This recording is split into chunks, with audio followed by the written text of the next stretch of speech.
Magandang araw mga kagabay. Ngayon po ay March 6, 2024, araw po ng Miyerkules. Debosyon natin sa ating mahal na ina ng laging saklolo. At maririnig po natin sa ating ebanghelyo na sabi ng Panginoon, ako'y naparito upang bigyang kaganapan ang lahat ng batas. Alam po ninyo, napakarami pong magagandang batas ng mga Hudyo.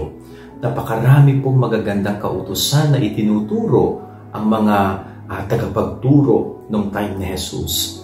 Pero ang problem po dito is hanggang turo lang. No? Kumbaga hanggang basa lang, hanggang pakinig lang sa mga batas na ito. Kaya para bagang nawawalang saysay ang kahulugan.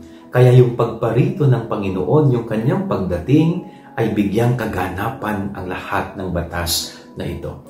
Para bagang walk the talk, no? Bigyan mo ng buhay ang salita.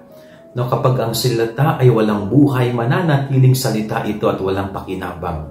So para kay Jesus, yung kagandahan ng batas ay dapat nakikita sa pagsasabuhay. No, kung yung mga Pariseo, mga eskriba na tagapagturo ng batas, hindi nila kayang bigyan ng buhay yung kanilang itinuturo. Ang Panginoong Jesus, siya ang nagbigay ng kaganapan sa mga ito. So napakaganda pong paalala, no?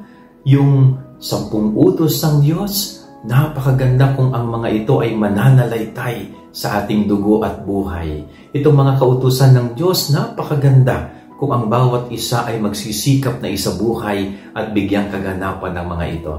Yung ating gabay aral ngayong maghapon, God bless po sa inyo lahat. Pagpalain kayo ng Panginoon.